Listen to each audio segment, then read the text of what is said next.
Varahi silks వారి grand festive celebrations పొందండి 10,000 రూపాయలు ఆపై కొనుగోలుపై బంగారు నాణెం ఉచితంగా.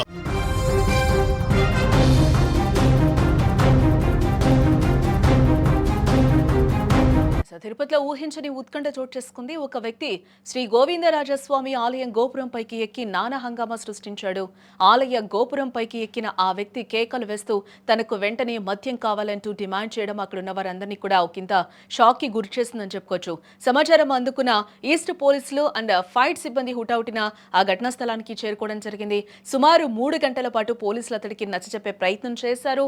బట్ చివరికి పోలీసులు చాకచక్యంగా వ్యవహరించి ప్రాణాలకు ముప్పు కలగకుండా అతన్ని సురక్షితంగా కిందకు దించారు. విచారణలో ఆ వ్యక్తి నిజామాబాద్ జిల్లా మల్లారెడ్డి కాలనీకి చెందిన 42 ఏళ్ల తిరుపతిగా అయితే గుర్తించడం జరిగింది. మద్యం మత్తులోనే ఈ అఘాయిత్యానికి పాల్పడినట్లు ప్రాథమికంగా అయితే తేలింది. ప్రస్తుతం నిందితుని పోలీస్ స్టేషన్ కు తరలించారు. ఈ సంఘటనకు సంబంధించిన మరింత సమాచారాన్ని మా ప్రతినిధి ఉమాశంకర్ లైవ్ లో అందిస్తారు. ఎస్ ఉమా, గోవిందరాజస్వామి టెంపుల్ గోపురం పైకెక్కి ఒక అతను హల్చల్ చేస్తున్న పరిస్థితి అయితే మనకి కనిపిస్తుంది. మద్యం కావాలి, మద్యం ఇస్తేనే కిందకి దిగుతాను అంటూ కూడా నానా రచ్చ చేశాడు. అంటే అక్కడ అంత సెక్యూరిటీ లేదా, అంత గోపురం పైకి ఎక్కే అంత ఛాన్స్ అతనికి ఎక్కడ దొరికింది, అసలు ఏం జరిగింది అసలు? జానకి, టీటీడీలో భద్రతా వైఫల్యం మరోసారి స్పష్టంగా కనిపిస్తోంది. ఇప్పటికే అనేక సార్లు కూడా ఇటువంటి వ్యక్తులు ప్రధాన ఆలయాల్లో హల్చల్ చేస్తున్నటువంటి ఘటనలు మనం చూస్తూనే ఉన్నాం. అయితే తిరుపతిలో ఉన్నటువంటి గోవిందరాజస్వామి ఆలయము నిత్యం తిరుమలకు వచ్చేటువంటి భక్తులందరూ కూడా ఈ ఆలయాన్ని కూడా దర్శించుకుంటూ ఉంటారు. ఎంతో చరిత్ర కలిగినటువంటి ఈ ఆలయంలో టీటీడీ భద్రతా పరంగా అన్ని అంశాలను కూడా ఎప్పటికప్పుడు చెక్ చేస్తూ ఉండాలి. అక్కడ ఉన్నటువంటి విజిలెన్స్ సెక్యూరిటీ కావచ్చు, లేకపోతే సెక్టార్ కి సంబంధించినటువంటి విధులు కూడా నిర్వహిస్తూ ఉంటారు. అయితే ఈ ఘటన సాధారణంగా భక్తులు దర్శనానికి వెళ్ళేటప్పుడు జరిగిన ఘటన కాదు.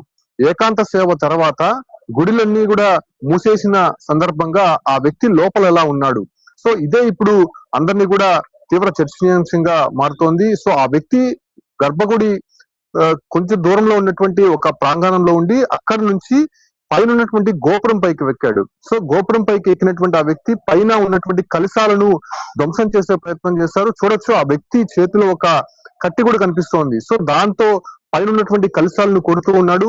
వెంటనే అప్పుడు గుర్తించినటువంటి భద్రతా సిబ్బంది అతన్ని కిందకి దిగాల్సిందిగా కోరారు. కాకపోతే నాకు మద్యం కావాలి, మద్యం ఎవరైనా ఇస్తే నేను కిందకి దిగుతాను, లేకపోతే ఇక్కడే ఉంటాను, ఇవన్నీ కూడా ధ్వంసం చేస్తానని చెప్పి కూడా అతను అక్కడ నుంచి హెచ్చరికలు జారీ చేశారు. దాని తర్వాత పోలీసులకి, ఫైర్ సిబ్బందికి కంప్లైంట్ ఇచ్చారు. వెంటనే అక్కడ చేరుకున్నటువంటి ఫైర్ సిబ్బంది నిచ్చెనతో అతన్ని కిందకి దింపే ప్రయత్నం చేశారు. అప్పటికీ కూడా అతను అక్కడే హల్చల్ చేశారు. దాదాపు 3 గంటల పాటు, అంటే అర్ధరాత్రి సమయంలో 4 గంటల వరకు కూడా ఈ ఒక తతంగం జరిగిందని చెప్పుకోవచ్చు. పూర్తిగా గోవిందరాజస్వామి ఆలయం ప్రాంగణం మొత్తం కూడా పోలీసులు, ఫైర్ సిబ్బందితో నిన్న కొంత అక్కడ గందరగోళం ఏర్పడింది. కంప్లీట్ గా ఆ వ్యక్తిని కిందకి దించడానికి నానా ప్రయత్నాలు చేసిన తర్వాత ఫైనల్ గా ఆ వ్యక్తిని కిందకి తీసుకొచ్చారు. అసలు ఏంటని అక్కడ ఉన్నటువంటి మీడియా ప్రతినిధులు ప్రశ్నిస్తే, తనకు మందు కావాలి, మందు తాగడానికి ఎవరు నాకు డబ్బులు ఇవ్వట్లేదు, కాబట్టి నేను పైకి ఎక్కాను, నాకు మందు ఇస్తే దిగేస్తానని చెప్పాను అని చెప్పి అక్కడ ఉన్నటువంటి ఆ తిరుపతి అనేటువంటి వ్యక్తి చెప్తున్నాడు. సో కంప్లీట్ గా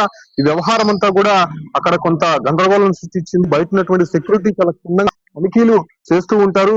వాళ్ళని పూర్తిగా పరిశీలించిన తర్వాతనే లోపలికి తీసుకెళ్తూ ఉంటారు. సో ఇటువంటి మద్యం సేవించినటువంటి తిరుపతి అనే వ్యక్తి లోపలికి ఎలా వెళ్ళాడు, లోపలికి వెళ్ళిన తర్వాత అక్కడ ఉన్నటువంటి భద్రతా సిబ్బంది కళ్ళు గప్పి గోపురం పైకి ఎలా అనే దానిపైన కూడా ప్రస్తుతం తీవ్రంగా చర్చనీయాంశంగా మారుతుంది. దీనిపైన టీటీడీ కూడా దర్యాప్తు జరుపుతుంది. అక్కడ ఉన్నటువంటి భద్రతా సిబ్బందిని కూడా ఉమా, అంటే మీరు చెప్పినట్టు ఎక్కడైనా కూడా తిరుమల తిరుపతి విషయానికి వచ్చే వరకు టెంపుల్స్ అన్ని కూడా చాలా పగడ్బందీగా ఉంటాయి. అడుగడుగునా కూడా చెకింగ్ చేస్తూనే ఉంటారు.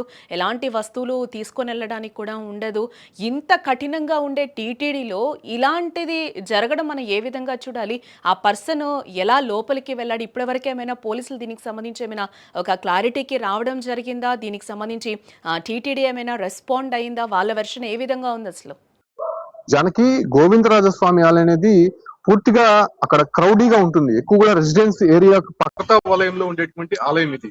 సో కంప్లీట్ గా ఆ వ్యక్తి అక్కడికి అందులో కూడా మద్యం సేవించి లోపలికి వెళ్ళినట్టయితే తెలుస్తోంది. మద్యం మత్తులోనే అతను గుడిలో నుంచి పైకి గోపురం పైకి ఎక్కినటువంటి ఆ వ్యక్తిని పూర్తిగా ఎక్కిన తర్వాత అక్కడ అతను గోపురం పైన ఉన్నటువంటి కలశాలను ధ్వంసం చేస్తుండగా అప్పుడు గుర్తించారు భద్రతా సిబ్బంది. సో వెంటనే ఫైర్ సిబ్బంది పోలీసులకి సమాచారం ఇవ్వడంతో 3 గంటల పాటు శ్రమించి అతన్ని ఎట్టకేలకు కిందకి దింపారు. అతను కంప్లీట్ గా మద్యం కోసమే, మద్యం తనకి ఎవరు ఇవ్వట్లేదు, డబ్బులు ఇవ్వట్లేదు అనేటువంటి ఒక ఆలోచనతోనే తనకు మద్యం కావాలనేటువంటి ఒక డిమాండ్ తో గోపురం పైకి ఎక్కి అతను హల్చల్ చేసినటువంటి పరిస్థితి. ఇది కంప్లీట్ గా టీటీడీకి సంబంధించినటువంటి విజిలెన్స్ సిబ్బంది వైఫల్యమే అని చెప్పొచ్చు. ఎందుకంటే అంత పెద్ద ఆలయము, చాలా ప్రముఖమైనటువంటి ఆలయము, ప్రతిరోజు కూడా వేలాది మంది భక్తులు లోపలికి దర్శించుకుంటూ ఉంటారు. ఫ్లోటింగ్ అనేది ఉంటుంది. సో అటువంటి ప్రముఖమైనటువంటి ఆలయంలో ఇటువంటి వ్యక్తి మద్యం సేవించి లోపలికి వెళ్ళడమే కాకుండా అక్కడ ఉన్నటువంటి గోపురం ఎక్కి పూర్తిగా హల్చల్ చేశారంటే ఏ రకమైనటువంటి భద్రత అక్కడ ఉందో మనం గమనించవచ్చు. సో పూర్తిగా దీనిపైన ప్రభుత్వాలు స్పందించాలని చెప్పి అటు ప్రతిపక్షాలు కూడా డిమాండ్ వినిపిస్తున్నటువంటి నేపథ్యంలోనే అతన్ని అదుపులోకి తీసుకున్నారు కాబట్టి ప్రస్తుతం విచారిస్తున్నారు. దాంతో పాటు కూడా ఆ ఒక సమయంలో విధుల్లో ఉన్నటువంటి విజిలెన్స్ సిబ్బంది, భద్రతా సిబ్బందిని కూడా విచారిస్తున్నారు కాబట్టి ఖచ్చితంగా వాళ్ళపై కూడా యాక్షన్ ఉండేటువంటి అవకాశం అయితే కనిపిస్తోంది. దానికి right Uma, thanks for the update. ఇంకా డీటెయిల్స్ తెలియదు, ఇప్పుడే కిందికి దించాము. ఆయన పేరు తిరుపతి, తెలంగాణ అని మాత్రమే చెప్పాడు.